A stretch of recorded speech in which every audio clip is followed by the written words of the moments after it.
Las narraciones de la Pasión, del cardenal Carlo María Martini. La narración en el Evangelio de Lucas. La cruz de María. Te adoramos, Señor, en la memoria de los dolores de tu madre. Concédenos la gracia de pensar en ti con fe, con humildad, con afecto. Virgen María, Madre de Jesús y Madre nuestra, tú sabes cuán frágil es nuestro amor y tal vez por esto nos es difícil hablar de ti. Concédenos a través de nuestro intento por hacerlo, tu protección, tu ayuda, tu bondad, tu paciencia, tu gozo con lo poco que podemos decir. Ilumínanos y acógenos como somos. Concédenos ser recibidos por el amor de tu Hijo, que vive y reina por los siglos de los siglos. Amén. Meditando sobre la cruz de María, debemos repetir cuanto hemos observado a propósito de la oración y de la cruz. La relación de cada uno de nosotros con la Madre de Jesús es variada, múltiple como son diversos y múltiples las estaciones de nuestro desarrollo espiritual. Sobre todo la expresión de esa relación cambia según nuestra educación espiritual y afectiva. Al respecto, hay que subrayar que a partir del Concilio Vaticano II, esta educación espiritual afectiva ha disminuido o que somos menos llevados social y colectivamente a vivir y a expresar la relación espiritual con la Madre de Jesús. Probablemente también por esto es difícil hablar de ella y manifestarlo, aunque tal vez sigue viva y profunda en nuestro corazón. Por otra parte, me parece oportuno reflexionar sobre María y la cruz, asociándonos a ella, yo, María y la cruz, y viendo en María al discípulo que quiere recorrer nuestro camino. Ella lo entendió mucho más íntimamente y lo sufrió con más delicadeza que Pedro, por tanto nos puede ayudar a introducirnos en él. Puesto que el episodio de María a los pies de la cruz es casi indescriptible, he pensado comenzar desde el principio como hace Lucas en su introducción. He decidido yo también, después de haber investigado diligentemente todo desde los orígenes. Lucas 1:3. Ahora bien, el misterio de María es con exactitud un misterio de origen. Se entiende allí dónde brota. Entonces vamos a la fuente del misterio para meditar los acontecimientos preparatorios de la venida del Hijo de Dios al mundo, los que Lucas describe con más precisión e intensidad. Ante todo consideramos el misterio de la preparación, de la cual Lucas ofrece el mayor número de textos. Luego el primer entusiasmo, como momento específico de la preparación. Después los momentos oscuros y finalmente María al pie de la cruz y María en la iglesia. El camino de María se desarrolla en dos extremos. El primero en Nazaret y luego con los apóstoles en el cenáculo. Su experiencia del misterio pascual tiene el momento culminante al pie de la cruz, aunque Lucas no recuerde el episodio y pase directamente a presentarnos a María en la iglesia. El misterio de la preparación. Me limito a subrayar los elementos relativos a la participación de María en la cruz, de tal manera que se capte, según este corte específico, cómo ella es plasmada por Dios. Detengamos nuestra atención en la narración de la Anunciación, en donde encontramos tres anotaciones de Lucas. Capítulo 1, versículos 29, 34, 38, particularmente pertinentes. Ella se turbó por estas palabras y discurría acerca del significado de aquel saludo. Verso 29 del capítulo 1 de Lucas. El término original griego traducido por se turbó es de por sí muy fuerte. Indica una verdadera turbación, un profundo trastorno interior. Por ejemplo, es el mismo trastorno que se apodera de Herodes cuando se ve delante de los magos y se da cuenta de que está sucediendo algo nuevo y grande, capaz de hacer vacilar sus proyectos. Confrontar. Mateo 2:3. María era piadosa, tenía firmeza, propósito de entrega y se da cuenta de que Dios interviene y turba su tranquilidad, que Dios entra en su vida como un elemento trastornador. El verbo es usado por Lucas en el capítulo 1, versículo 12. Zacarías descubre que Dios está trastornando sus costumbres consolidadas, tranquilas de anciano.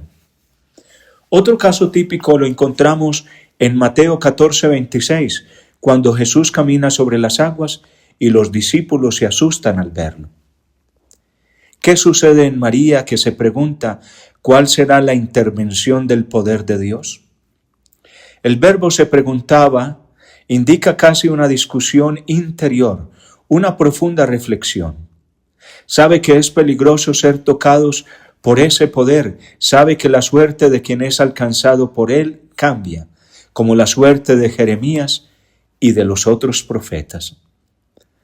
Aunque está totalmente abandonada al misterio, está presente en ella la conciencia típica de la Biblia del hecho de que Dios viene a trastornar. Aquí ya se anuncia la cruz en la vida de María, en su dejarse tomar en brazos por la acción trastornadora de Dios. Me parece que el mismo sufrimiento vuelve en el versículo 34 del capítulo 1 de Lucas. ¿Cómo es posible? No conozco varón. María tiene su línea de elección, pero intuye que el poder divino quiere cambiar su situación. No sabe cómo, pero está segura de que Él obrará por su bien y por el bien del mundo, aunque se da cuenta de que su vida personal se le escapa de las manos. Ella deja de disponer de sí y de su buen propósito. Finalmente, en el versículo 38, la respuesta concluyente que muy bien resume el misterio de María. Heme aquí, yo soy la sierva del Señor, hágase en mí según tu palabra. Lucas, en el deseo de ir a la raíz de los acontecimientos sucedidos entre nosotros, ve en estas palabras la fuente de todo lo que sucederá. La expresión «he aquí la esclava» indica una entrega total y es bastante dura. Resuena en nuestra mente el canto del salmista, como los ojos de los siervos en la mano de sus amos. Salmo 122:2. Lo que el ama ordena o dice, sea vida o muerte, eso se hará. La vida de María está pues confiada a la voluntad de Dios, que la puede tomar y hacer de ella lo que quiera. En esta actitud hay plena conciencia de que el Señor tiene derecho a la vida de la persona, tiene derecho para el bien o para el mal. Podemos reflexionar sobre el estado de oración de María. Desde el momento de la anunciación, su oración es de entrega sin límites. Sin embargo, veremos que todavía tendrá que maravillarse, sufrir, porque emotivamente no todo está cumplido. Su oración tomará los colores del sufrimiento y de la amargura. Tal vez de las desilusiones, por lo menos como madre, por ser fiel al propósito. Hágase en mí según tu palabra. Yo no leería en estas palabras una segunda oración que repite la primera, sino más bien un augurio. María ya ha entrado alegremente en lo que se le ha anunciado y se augura que suceda. Ha ratificado alegre y serenamente lo que el Señor le ha hecho comprender. El primer entusiasmo. La misma alegría se expresa poco después. Una vez arrebatada por el poder de Dios, ella goza al comienzo del fruto maravilloso de este poder, y la alegría prorrumpe en el momento de la visitación, en la alabanza recibida y restituida. María recibe la alabanza. Bendita tú entre las mujeres y bendito el fruto de tu vientre. Versículo 42. No puede haber para una madre augurio más grande. Es la culminación de la exultación porque Dios ha hecho en ella lo que la beatificará, su propio Hijo. Dios no le podía dar más. Además, es madre del Señor. Lucas 1:43. hace alegrar a Juan, Lucas 1:44. Es bienaventurada en su fe, Lucas 1:45. Es interesante notar en las alabanzas que salen de la boca de Isabel la sinceridad de la Escritura, que no tiene miedo de alabar. Quizás nosotros muchas veces usamos el término humildad de modo incorrecto, olvidando que es simplemente el reconocimiento de la verdad. Aquí en efecto se afirma la verdad de las cosas. Llegará el tiempo en el que María tendrá que sufrir la humillación y la soledad. Pero ahora se expresa la verdad de Dios a través de Isabel, que proclama: bienaventurada tú que has creído, tú, Madre del Señor, tú que traes la alegría a esta casa. Y María responde con la sencillez de quien restituye la alabanza a su origen: mi alma glorifica al Señor. Verso 46. El Magnificat es el canto evangélico por excelencia. En él está la grandeza de Dios, la alabanza de Dios, nuestra pobreza. Dios que trastorna los acontecimientos humanos y cambia la suerte. Dios misericordioso y compasivo que viene en ayuda. El Evangelio ya es realidad para María y la respuesta es perfectamente evangélica. No habla explícitamente de sufrimiento, pero su canto hace alusión a él, dándole también su sentido. El sufrimiento no es terminal, sino que es abandono en el poder de Dios, que interviene en los acontecimientos humanos, insertándolos en este trastorno porque nos ama y quiere llenar nuestra pobreza con su plenitud. Pidamos a María que nos conceda el espíritu evangélico, del que nace la posibilidad de comprender la cruz, espíritu de alabanza y de reconocimiento de la grandeza de Dios, que nos enseña a encuadrar todo en la misericordia y en la misericordiosa iniciativa divina a la que nada escapa. Los momentos oscuros. Los momentos oscuros empiezan pronto. Parece extraño que Lucas, en la narración del nacimiento de los hechos que se verifican alrededor de Jesús, no describa mínimamente el estado de ánimo de María. Ella simplemente es la madre que lo da a luz y lo coloca en el pesebre. Mientras hay exultación, alegría, ángeles y pastores, María está allí en su función de madre y lo único que se dice de ella es: María, por su parte, conservaba todas estas cosas, meditándolas en su corazón. Lucas 2:19. ¿Qué está sucediendo en ella? ¿Cómo ve estos acontecimientos? María ya está viviendo su crecimiento interior dispuesto por Dios. Como madre, debería sentirse en el centro de los acontecimientos. En realidad, los acontecimientos le hacen ver desde el principio que ese hijo se le escapa, es más grande que ella. Inmediatamente la deja a un lado, porque cielo y tierra y personas que ella no ha pensado invitar llegan y se congratulan con el hijo, no con la madre, como generalmente se hace con ocasión de un nacimiento. El hijo es quien está en el centro de la atención y del interés. Por tanto, María, en su inmensa alegría de madre, recibe una advertencia: quien cuenta es solamente Él. Desde este momento aprende a hacer todo por Jesús, incluso a retirarse a un segundo plano. Podemos constatarlo en los siguientes episodios de la infancia. La presentación en el templo, Simeón contempla a Jesús y exclama: este está puesto para caída y elevación de muchos en Israel y para ser señal de contradicción. Y a ti misma una espada te atravesará el alma, a fin de que queden al descubierto las intenciones de muchos corazones. Lucas 2, 34 al 35. Para nosotros es difícil determinar qué significa esta espada para María. Como es natural, podemos pensar de inmediato en la cruz, pero quien narra el episodio es Lucas, que no nos presentará a María a los pies de la cruz. Si queremos pues interpretar correctamente el sentido de la espada que le traspasará a la psiquis, el alma, se trata de un dolor muy grande, desgarrador. Tú serás desgarrada. No debemos simplemente referirlo al hecho de ver al hijo que sufre y muere joven. Es algo más específico, unido con el resto de la profecía que casi engasta la espada. Hay que tener presente, en efecto, que mientras en la traducción de la Conferencia Episcopal Italiana la palabra «a ti una espada te traspasará el alma» está colocada al final, en otras versiones está en el centro. En el primer caso, la palabra está puesta en cierto sentido como conclusión, no situada dentro de la profecía sobre Jesús controvertido, revelación de los corazones.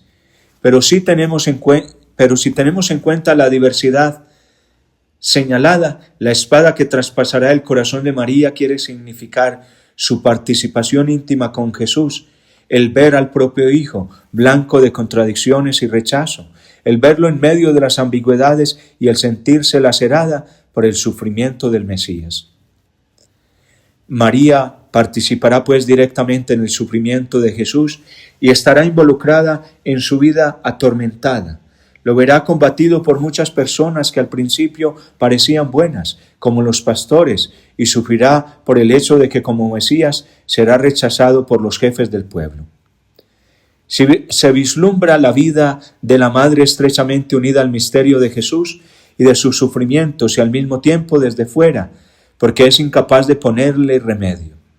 Solamente podrá contemplar pasivamente el misterio del Hijo, destinada a dejarlo emerger como signo de contradicción, sin lograr brindarle ayuda directamente.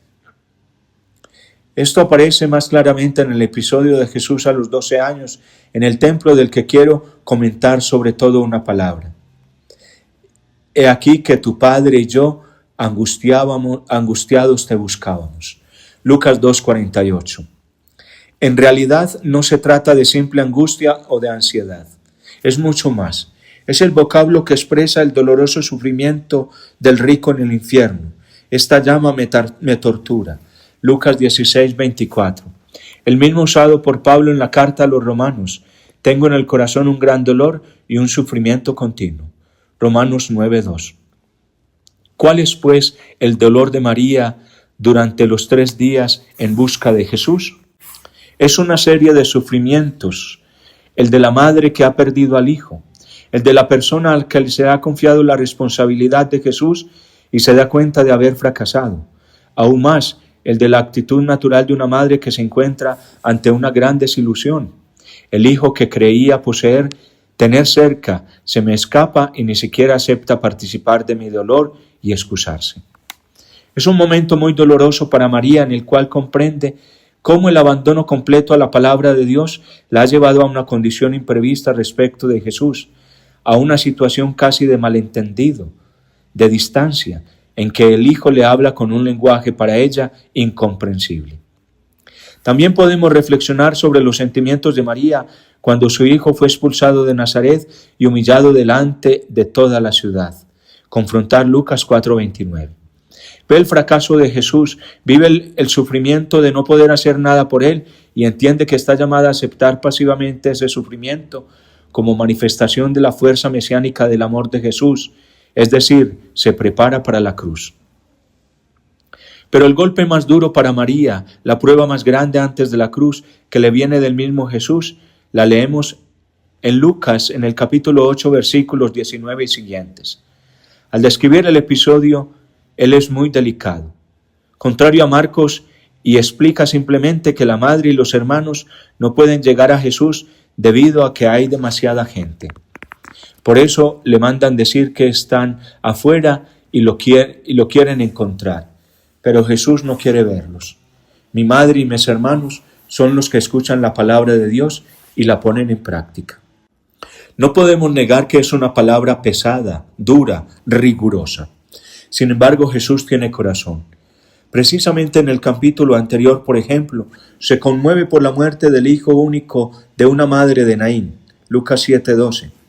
Tal vez somete a la madre a un severo rechazo, debido a los hermanos con los que no tenía nada que ver. Hay una absoluta libertad en Cristo, libertad que también vale respecto de la madre. María entiende que debe dejar a Jesús a su destino, que no lo volverá a tener sino abandonándolo, no lo volverá a tener sino al seguir viviendo en la obediencia del discipulado.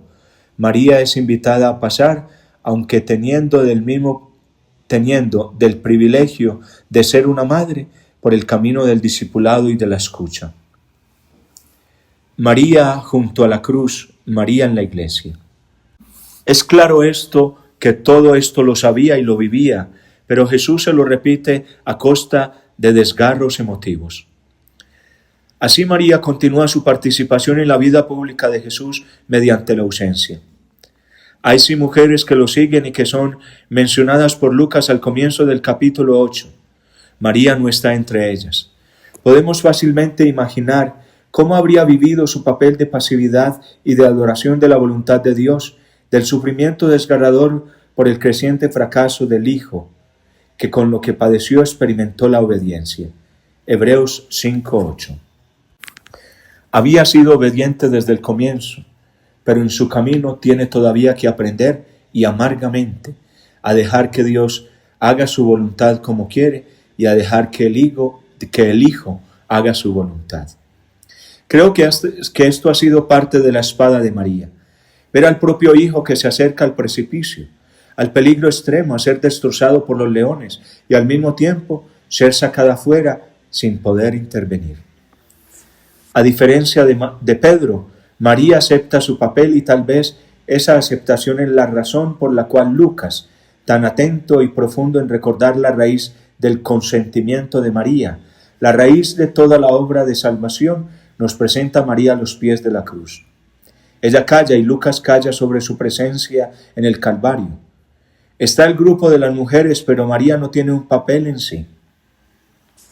Lucas, en cambio, ve clarísimo el papel de María en la iglesia. En el momento culminante de la fundación de la comunidad está presente con los apóstoles. Y nosotros vislumbramos el desarrollo del camino. María se ha entregado a Dios y a Jesús. Ella ha donado a Jesús a la misión, se liberó de todo lo que en ella constituía, aunque mínimamente, posesión afectiva del Hijo. Por esto recibe en don, narra Lucas, no la vida del Hijo resucitado, sino la comunidad primitiva. Habiéndose purificado de su afectividad, habiéndose purificado de toda forma de preponderación, ahora es capaz de recibir una multitud de hijos. El evangelista, que no habla de la escena de la cruz presentada por Juan, nos hace comprender que María, liberada de todo, adora al Hijo, dado al Padre y arrebatado a ella en su amor por la humanidad. Ahora puede abrir los brazos de nuevo y recibir en la iglesia su puesto para los otros hijos. Pensemos a través de la extraordinaria purificación por la cual ha pasado y cómo ha tenido también ella, y 1000 veces más que Pedro, el sufrimiento de ver a su Jesús, no ya suyo, en las manos de los hombres, entregado a los hombres, muerto por los pecadores, muerto por amor a ellos, muerto por los hombres, muertos por caridad a ellos.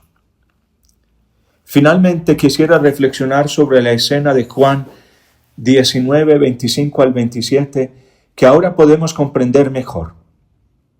En la brevísima presentación de María al pie de la cruz, que da a su presencia un valor definitivo y perenne, se explicita lo que Lucas nos había hecho intuir. Al aceptar que el Hijo muera, al privarse de él por la humanidad, María acoge a otros, recibe a Juan y abre su corazón para recibir a los hijos de la iglesia, para ser Madre nuestra. En Juan el episodio, como en Lucas el de Pentecostés, significa el retorno de María al Hijo. En el momento en que Jesús es levantado y glorificado sobre la cruz, María recibe la consagración definitiva de su sí. Y podemos considerar cómo su sí inicial la llevó lejos.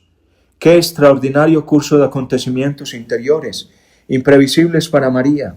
Jamás habría podido esperar la tribulación de ser madre y tener que separarse del Hijo, tener que abandonarlo en las manos de los hombres para que el amor de Dios se manifestara en él. Jamás habría pensado tener que aceptar que el amor de Dios por los seres humanos fuese tan grande, que pereciese su Hijo y ella sufriese de esa manera. Aprende a conocer en su carne que el amor de Dios por la humanidad es infinito. No tiene límites. Ella es su momento y su expresión.